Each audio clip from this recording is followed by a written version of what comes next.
وقفا والصلاة والسلام على عباده الذين اصطفى خصوصا على أفضلهم وخاتم النبيين محمد الأمين وعلى آله وأصحابه أجمعين أما بعد فأعوذ بالله من الشيطان الرجيم بسم الله الرحمن الرحيم إن هي إلا حياتنا الدنيا نموت ونحيا وما نحن بمبعوثين صدق اللہ العظیم وصدق رسولہ الکریم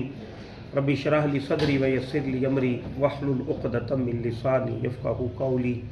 اللہم صلی علی محمد وعلی آل محمد وبارک وسلم۔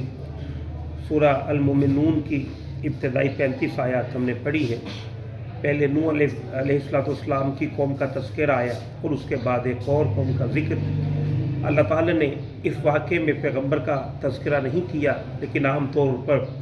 خیال کیا گیا ہے قوم ہود یا قوم صالح علیہم السلام ہے، اور ان کی بھی وہی سٹوری ہے کہ نبی نے آ کر دعوت پیش کی، لیکن ان لوگوں کو وہ دعوت اپنے مزاج کے موافق محسوس نہ ہوئی تو انہوں نے اس کو انکار کر دیا۔ گویا مذہب کے اندر بھی انسانوں کا ہمیشہ سے یہ مسئلہ رہا ہے کہ وہ چاہتے ہیں کہ ڈیوائن آسمانی ہدایت بھی وہ آئے کہ جسے ہم پسند کرتے ہیں، جسے ہم مناسب سمجھے، ایسی اللہ تعالیٰ ہمیں ہدایت جو ہے وہ بھیجے۔ گویا معلوم یہ ہوا کہ انسان بجائے یہ کہ اللہ تعالیٰ کے راستے پہ چلے، اکثریت انسانوں کا معاملہ یہ ہے کہ وہ خواہش رکھتے ہیں کہ اللہ تعالیٰ ہمارے دیے ہوئے طریقے ہی کو شریعت بنا دے اور اسی کے مطابق ہم کو چلا لے۔ گویا ہوائے نفس جو ہے وہ اس حد تک بڑھی ہوئی تھی، اور نبی کی دعوت کی سب سے بنیادی شے کہ مر کے اٹھنا ہے، اس کا انکار انتہائی سخت الفاظ میں کیا۔ ہیہات لما توعدون، کہ بڑی دور کی بات ہے کہ جس چیز کا تمہیں وعدہ کیا جا رہا ہے، یعنی کہ دوبارہ زندہ کیے جائیں گے، بلکہ ان ہی الا حیاتنا الدنیا، بلکہ نہیں ہے مگر یہی ہماری دنیاوی زندگی۔ آخرت و آخرت یہ صرف ایسے کہنے کی باتیں ہیں۔ جو شخص گیا ہے کبھی کوئی واپس نہیں آیا، تو نبی جو دعوت پیش کر رہا ہے یہ سمجھیے کہ ٹھیک نہیں ہے۔ یہ تو اس کے ذریعے سے دنیا کے اندر تم پر سرداری چاہتے ہیں، جس کی وجہ سے کر رہے ہیں۔ وما نحن بمبعوثین، اور یہ کہ ہم دوبارہ اٹھائے جانے والے نہیں ہیں، نہیں اٹھیں گے۔ اصلاً تمام امراض کی جو جڑ ہے وہ دنیاوی محبت ہے۔ سب سے بڑا بت یہی ہے کہ انسان جن برائیوں کا عادی ہو گیا ہوتا ہے ان کو چھوڑنا نہیں چاہتا، لہذا اگر آخرت کو تسلیم کرے گا اس کے لیے اسے اپنی زندگی کو سیدھے راستے پہ لانا ہوگا۔ مثال کے طور پہ میں اگر آپ کے بات کہوں، یہ بڑی مثال ہے، چھوٹے چھوٹے دائروں میں ہم بھی اسی کے اندر منقسم ہیں، کہ آج دنیا کے اندر ایک ایسا انسٹیٹیوٹ قائم ہو گیا ہے کہ جو ہم جنس پرستی کو کہتا ہے کہ ایک لیگل ایٹیٹیوڈ ہے۔ اب اگر انہیں کوئی کہے کہ آخرت ہے لہذا اس فکر کو چھوڑ دو، تو وہ چھوڑنے کے لیے تیار نہیں ہے۔ وہ کہے گا کوئی آخرت نہیں، اگر ہوگی بھی تو جیسے میں نے پہلے بات کہی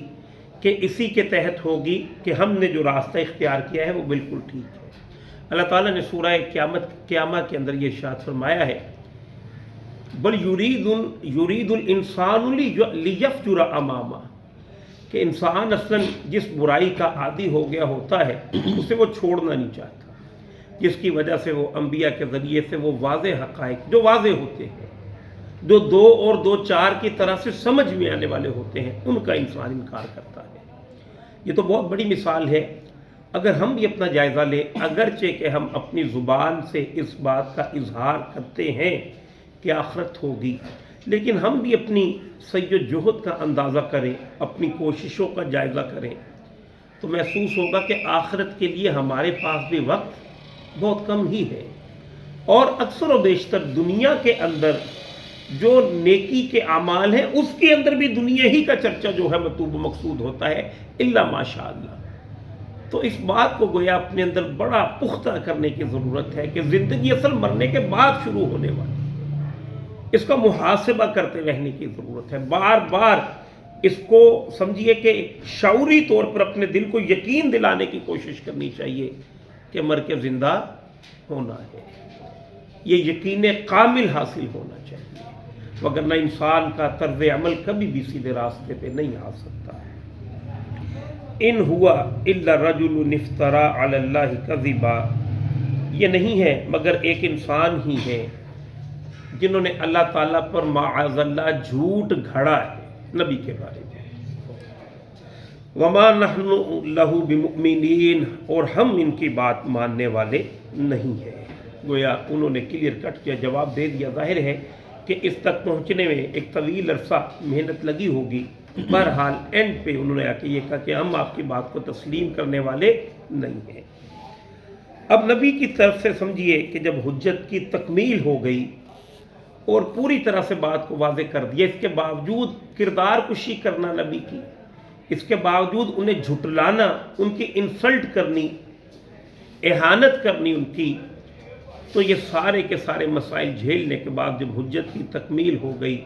اشارے مل گئے کہ خیر جو ہے وہ ختم ہو گئی اس قوم سے، تو اب نبی کی طرف سے بھی یہ دعا آئی ہے، قال رب انصرنی بما کذبون، کہا اے اللہ میری مدد فرما، انہوں نے مجھے جھٹلا دیا ہے۔ اور نبی کو جھٹلانا اصلاً اللہ کو جھٹلانا ہے۔ نبی تو پیغام بر ہے، پیغام کس کا ہے؟ اللہ کا، تو نبی کا رد اصلاً معاذ اللہ تعالیٰ کا رد ہے۔ اس نے کہا اللہ تعالیٰ جو تیرا پیغام میں نے ان تک پہنچایا تھا انہوں نے اسے جھٹلا دیا ہے، اسے ایکسیپٹ نہیں کرتے، میری مدد فرما۔ اللہ فرماتے قال عم قلیل لیصبحن نادمین، اللہ تعالیٰ نے فرمایا بس تھوڑی ہی مدت ہے، یہ ضرور اپنے کیے ہوئے اعمال پر شرمندہ ہو جائیں گے، نادم ہو جائیں گے۔ اور فرمایا فأخذتهم الصیحة بالحق، پھر پکڑ لیا انہیں ایک ہولناک آواز نے سچے وعدے کے مطابق۔ یہ غالباً قوم ہود ہیں کہ جنہیں ایک بہت بڑے زلزلے کے ذریعے سے پوری کی پوری قوم کو ہلاک کر دیا، کوئی ایک شخص بھی زندہ نہیں بچا۔ اللہ تعالیٰ فرماتے ہیں کہ یہ بالکل جو صبح کا وقت ہوگا اس وقت جا کر یہ وعدہ پورا ہو جائے گا۔ فَجَعَلْنَاهُمْ غُثَاءً، تو ہم نے کر دیا انہیں کوڑا کرکٹ۔ غثاء کا جو لفظ ہے اس کا معنی ہے کہ کہیں پر کوئی سیلاب آ جائے تو آپ دیکھتے ہیں کہ جو گلی محلوں کے جو تھوڑا بہت کوڑا ہوتا ہے، کوئی تنکے ہیں، کوئی جوس کے ڈبے ہیں، کوئی شاپر ہیں، وہ پانی کے ساتھ تیر رہے ہوتے ہیں، اس کے لیے عربی زبان کے اندر غصہ بولا جاتا ہے۔ تو گویا وہ پوری قوم کی یہ قوت ہوگی کہ بے سدھ پڑے ہیں، جن کے اپنا کوئی ان کے گویا کہ جان جو ہے وہ موجود ہی نہیں ہے۔ فَبُعْدًا لِلْقَوْمِ الظَّالِمِينَ، سو بربادی ہے ظالم قوم کے لیے۔ یہ سمجھیے کہ یونیورسل ٹروتھ ہے، اللہ تعالیٰ دنیا کے اندر ظلم کو برداشت نہیں کرتا۔ ایک لہجہ جو ہے جب تک اللہ نے مہلت دی ہے اس وقت تک تو آپ کا ظلم جو ہے وہ چل جائے گا، اس سے زیادہ ظلم جو ہے وہ نہیں چلتا۔ اور آج کے دور میں فلسطین کے اندر جو ظلم کی فضا برپا کر رکھی ہے، اس سے بھی محسوس یہی ہوتا ہے کہ اب یہود کا جو ہے وہ دائرہ بالکل تنگ ہونے والا ہے۔ وگرنہ چشمے فلک کے نے اس موقع پر جو داستانیں اور جو منظر دیکھے ہیں، واقعی یہ ہے کہ ہلاکو خان اور چنگیز خان کو پیچھے کر دینے والے مناظر، بڑی بڑی بلڈنگوں کو کوڑا بنا کر رکھتے، اور خاص طور پر نشانہ بچے اور خواتین۔ اس کے پیچھے کیا فلسفہ کیا ہے کہ وہ اصلاً نسل کشی کرنا چاہتے ہیں مسلمانوں کی۔ ہیومن فیکٹریاں خواتین ہیں، بچے کہاں سے پیدا ہوتے ہیں؟ خواتین سے۔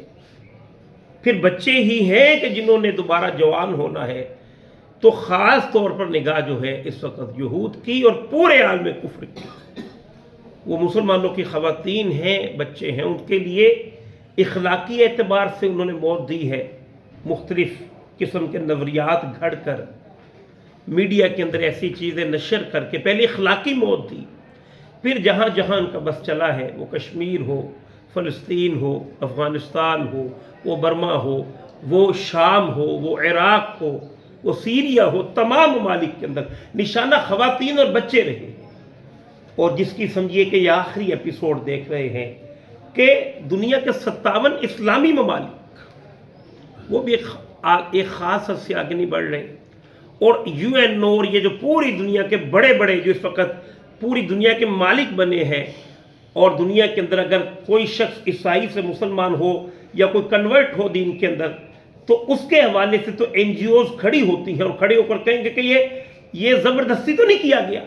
اور زبردستی نہ بھی کیا گیا ہو تو بھاگ بھاگ کر اس کے لیے ایسے مقدمے بناتے ہیں، لیکن جہاں پر ہزاروں انسان قتل کر دیے گئے ان کے لیے ان کی زبانیں جو ہیں وہ بالکل گم ہیں۔ اور امریکہ کی طرف سے اس طرح کی گویا کہ ہیڈ آف دا اسٹیٹ کی طرف سے یہ بیان کا آ جانا، اس نے کہا کہ ہم